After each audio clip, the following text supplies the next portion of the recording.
नमस्कार, बहुत बहुत स्वागत है आपका इस खास कार्यक्रम में। मैं हूं आपके साथ अभिषेक भट्टाचार्य। सत्ता का महासंग्राम देख रहे हैं आप, जहां चर्चा होगी हर एक जिले की, कहां कौन किस पर भारी पड़ रहा है, आमने सामने इस बार कौन है, जिले की कितनी सीटों पर किसका कब्जा है।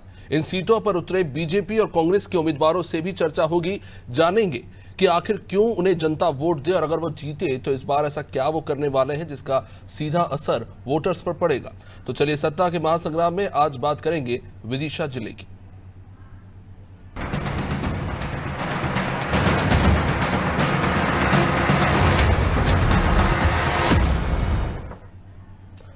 विदिशा जिला बीजेपी का गढ़ बना हुआ है, क्योंकि यहां की 5 में से 4 सीटों पर बीजेपी का कब्जा है, महज 1 सीट कांग्रेस के पास है।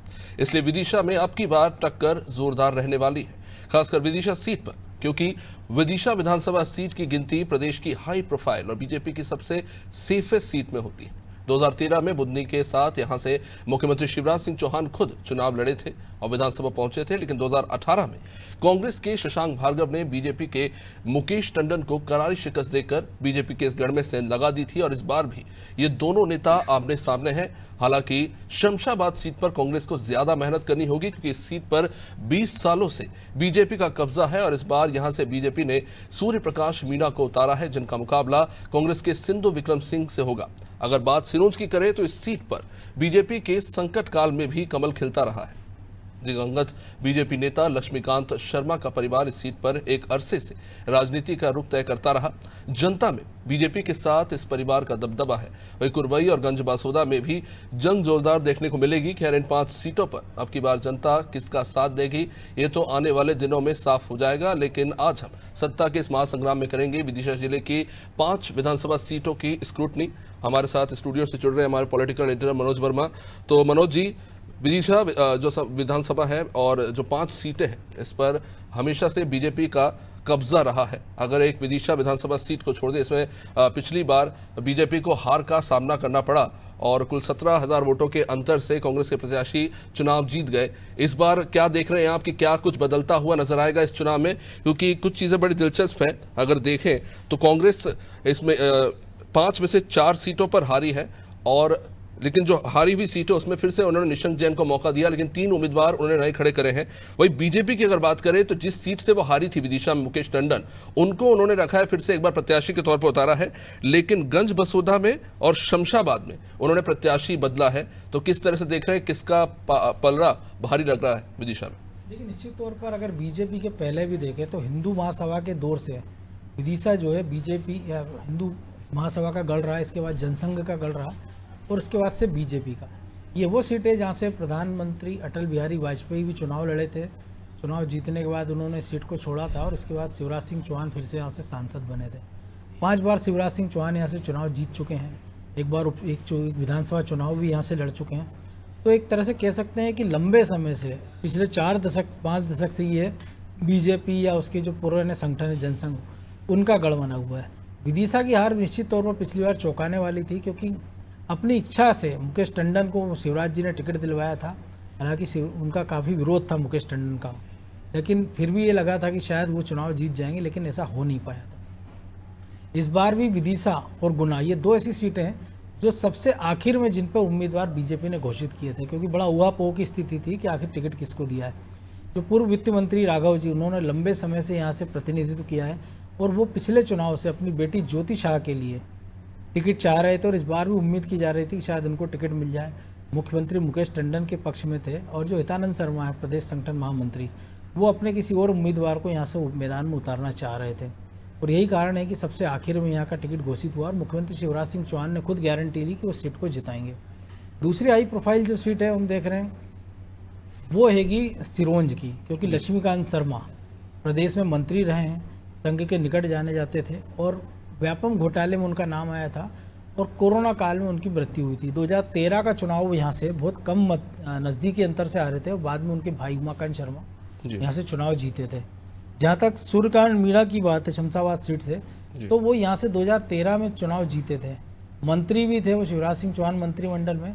लेकिन एक तथाकथित सीडी कांड के बाद अगले चुनाव में 2018 में उनका टिकट काट दिया था पार्टी ने, लेकिन एक बार फिर से उन पर भरोसा जताया है। तो कुल मिला के कह सकते हैं कि यहाँ पे जो मुकाबला है वो निश्चित तौर पर विदिशा में रोचक होने वाला है।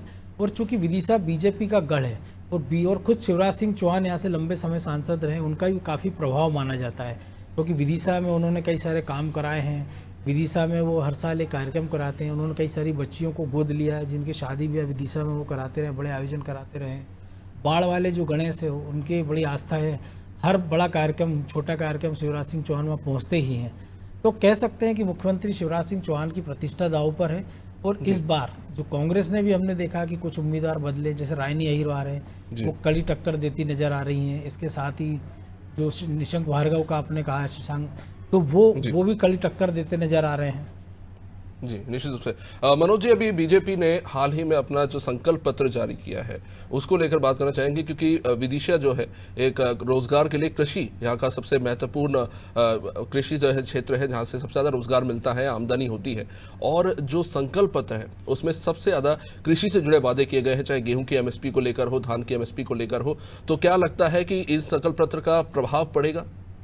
लेकिन निश्चित तौर पर जब राजनीतिक दल वादे करते हैं, क्योंकि अगर ऐसा नहीं होता तो जो कांग्रेस ने सरकारें बनाई हिमाचल में जो अपनी गारंटी के दम पर है, राजस्थान में उन्हीं गारंटियों के चुनाव है, वो चुनाव लड़ रही है, मध्य प्रदेश में भी हमने देखा था कि कई सारे वादे कांग्रेस ने किए। और उनमें जैसे जो सबसे बड़ा गेम चेंजर उनको लग रहा था नारी सम्मान योजना, जिसमें 1500 महीने देने वाले थे, लेकिन बीजेपी की सरकार, शिवराज सरकार ने पहले हमने देखा कि 1000 रुपये किए, फिर 1250 रुपये दे रहे हैं। और ये कहा जा रहा है कि अब आने वाले समय में इसकी राशि को 3000 बढ़ा दिया जाएगा। मुफ्त बिजली की बात हो, किसानों की कर्ज माफ़ी का कांग्रेस का वादा था, लेकिन बीजेपी उनको घेरती रही है। तो जो पूरा केवल विदिशा नहीं, पूरा जो मध्य प्रदेश है वो सबसे ज़्यादा, जो हमारे एग्रीकल्चर पे सबसे ज़्यादा डिपेंड है। मध्य प्रदेश इकलौता राज्य है जिसकी एग्रीकल्चर ग्रोथ 20-21% रही है। 5 कृषि कर्मण अवार्ड हमने जीते हैं मध्य प्रदेश में, उनमें से कुछ उस समय जीते थे जब केंद्र में मनमोहन सिंह की सरकार थी। केंद्र सरकार भी हम देख रहे हैं 6000 रुपये सालाना किसानों के खाते में डाल रही है। मध्य प्रदेश सरकार पहले 4000 रुपये डाल रही थी, उसको बढ़ाकर 6000 कर दिया और इसको 6000 और बढ़ाने का वादा किया गया है। लेकिन विदिशा को लेके एक जो कई सारी बातें, मुख्यमंत्री का कार्य क्षेत्र भी रहा है, लेकिन इसके बाद भी जो इंडस्ट्रियल ग्रोथ की बात होती है विदिशा में, या और जो एग्रीकल्चर से जुड़े जो ग्रोथ की, वो संभवतः नहीं हो पाया। इसलिए रोजगार एक बड़ा मुद्दा इस चुनाव में वहाँ हो सकता है। इसके साथ ही जो महंगाई की हम बात कर रहे हैं वो भी इस चुनाव में यहाँ देखने को नजर आ रहा है। चलिए, हमारे साथ हमारे सहयोगी धर्मेंद्र भी जुड़ चुके हैं, विदिशा से हमें इंसाइट देंगे। धर्मेंद्र, विदिशा का चुनाव सब पर नजर है, हाई प्रोफाइल सीट है ये। पिछली बार यहां से कांग्रेस जीती, लगातार हार के बाद वहां पर जीत जरूर मिली, लेकिन फिलहाल वहां पर क्या स्थिति दिख रही है? शशांक भार्गव और मुकेश टंडन एक बार फिर से आमने सामने हैं, तो किसका पाला भारी लग रहा है और कौन से वो क्षेत्रीय मुद्दे हैं जो हावी हो सकते हैं?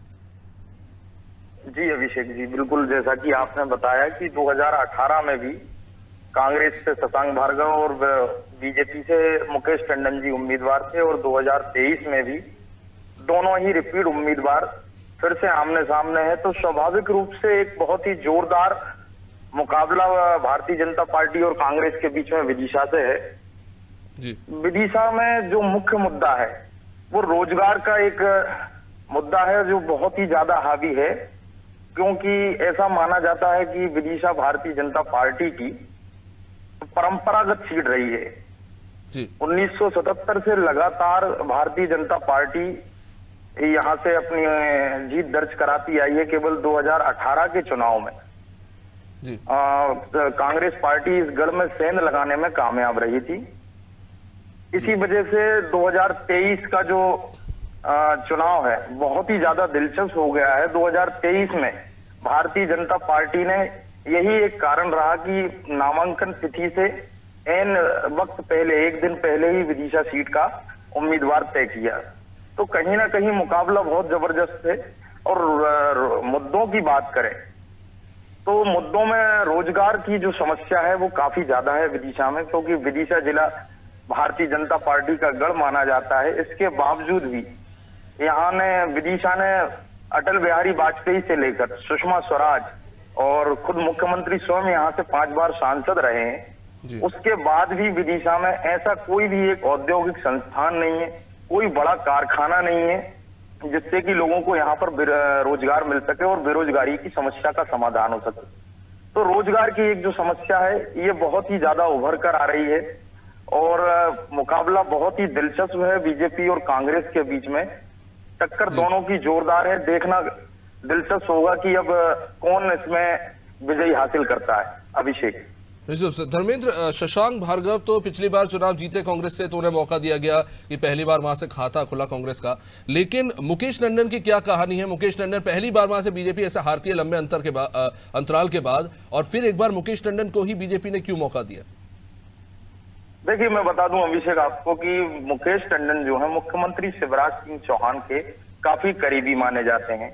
2018 में भी केवल एक व्यक्तिगत विरोध कहें या फिर पार्टी की एंटी इनकम्बेंसी कहें, क्योंकि कई दावेदार विदिशा से ऐसे हैं जो काफी लंबे समय से प्रतीक्षा कर रहे हैं। इसमें एक बहुत ही लंबी लिस्ट है बीजेपी के दावेदारों की, चाहे वह तोरन सिंह डांगी हो।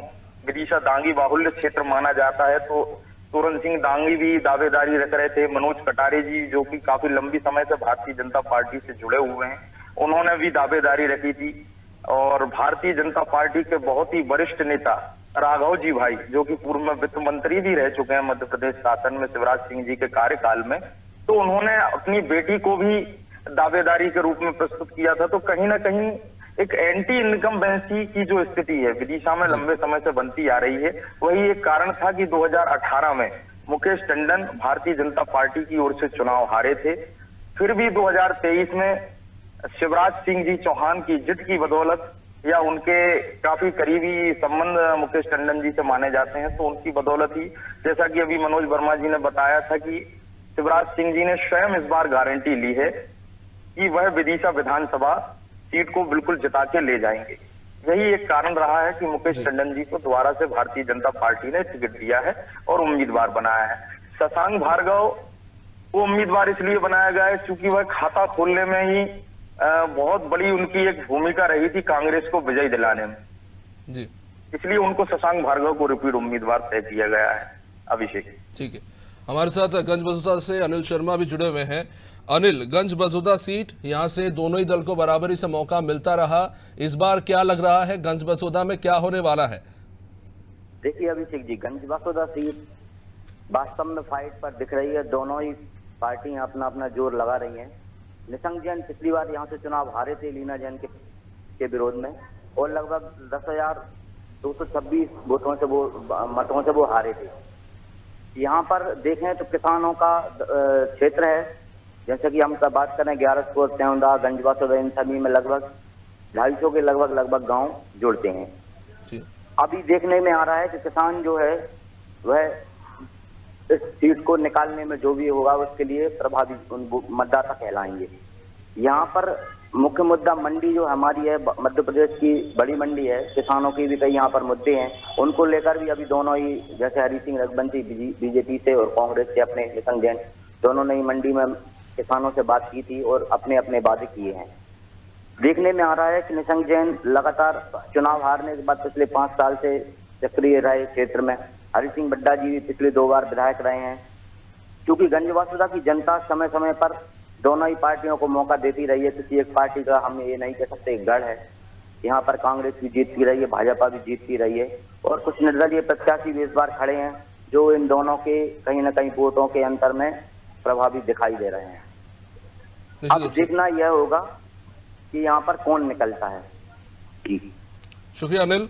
तो जाहिर तौर पे मनोज जी आपके पास आना चाहूंगा, गंज बसोदा सीट, और इसमें सबसे इंटरेस्टिंग कैरेक्टर है हरि सिंह रघुवंशी।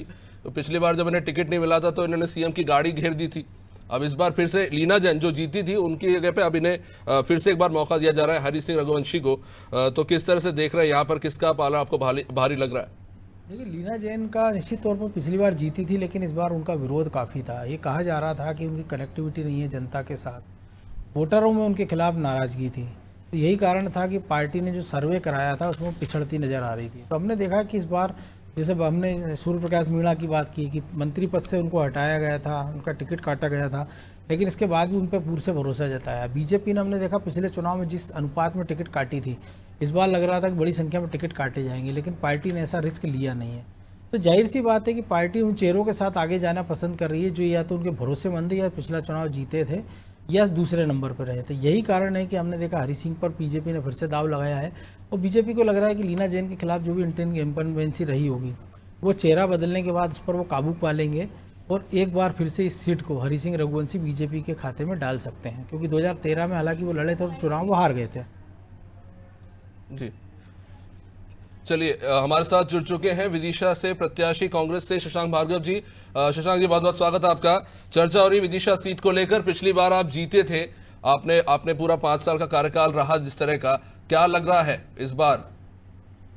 इस बार अच्छा माहौल है और मैं कुछ नहीं, पिछली बार जो मैंने वायदे किए थे वो पूरे किए, कमलनाथ जी ने जो वायदे किए थे वो पूरे किए, और इस बार जो नए वायदे कांग्रेस पार्टी लेके आई है वो भी पूरे करेगी। उसके साथ मैंने ये प्रण लिया है कि इस बार जनता अगर आशीर्वाद देती है तो नर्मदा जल लेकर बेतवा मैया में लाकर और सिंचाई के साधन बढ़ाऊंगा, विदिशा को स्मार्ट सिटी बनाऊंगा, और ग्रामीण क्षेत्र में जो सड़क ग्रामीण योजना है उसको मूर्त रूप देके पूरे गांव में अगले 5 सालों में सड़कों का जाल बिछाना है। कृषि क्षेत्र में बीजेपी ने जो बड़े वादे किए हैं इस चुनाव के लिए, उसका कैसे मुकाबला करेंगे आप?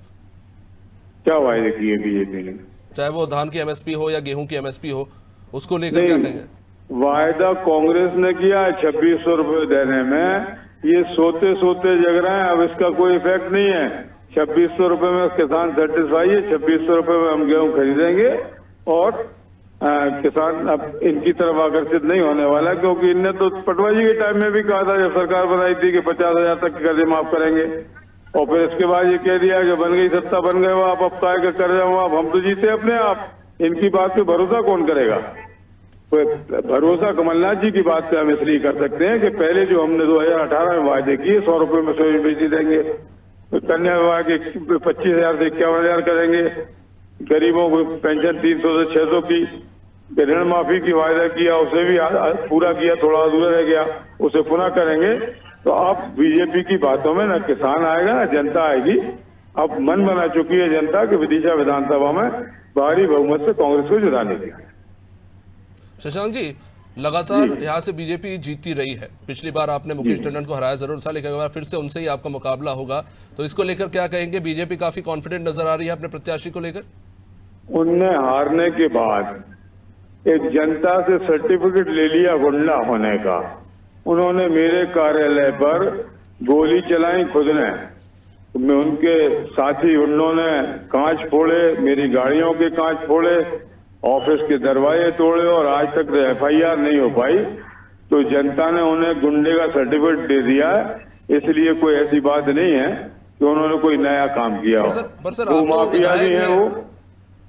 सर, आप तो विधायक है, अगर आपको इस तरह से हमला हो रहा है तो उस पर कार्रवाई नहीं होती है तो हैरानी की बात है। अब ये तो शिवराज जी बता सकते हैं इसको, नरोत्तम जी बता सकते हैं, सबके संज्ञान में बात है। और गोली चलाई मेरे पास से निकल गई, वो तो उसी समय उपचुनाव कराना चाहते थे, लेकिन विदिशा की जनता के आशीर्वाद से बच गया। चलिए, बहुत बहुत शुक्रिया शशांक जी अनादि टीवी के साथ जुड़ने के लिए। विदिशा से हमारे साथ धर्मेंद्र बने हुए। धर्मेंद्र, ये हमले का क्या मामला है? तो बता देता हूं, चूंकि पिछले चुनाव हारने के बाद मुकेश टंडन जी और शशांक भार्गव जी के बीच में काफी ज्यादा एक प्रतिद्वंद्विता का मामला था, जिसकी वजह से कार्यकर्ताओं का आमना सामना हुआ था और कार्यकर्ता आपस में भिड़ गए थे। उसको बताया जाता है कि गोलीकांड का रूप भी दिया गया था, मगर इसकी पुष्टि नहीं हुई थी। जैसा चलिए, बीच में रोकना चाहूंगा धर्मेंद्र आपको। हमारे साथ इस वक्त मंजरी जुड़ चुकी है, बीजेपी प्रवक्ता। मंजरी जी, विदिशा सीट को लेकर काफी चर्चा हो रही है। पिछली बार ऐसा पहली बार देखने को मिला कि कांग्रेस वहां से चुनाव जीत गई, और अभी भी हमारे साथ जुड़े हुए थे शशांक जी दावा कर रहे हैं कि 5 सालों में उन्होंने जो काम किया है इस बार फिर से वो चुनाव जीतेंगे। बीजेपी की क्या तैयारी है?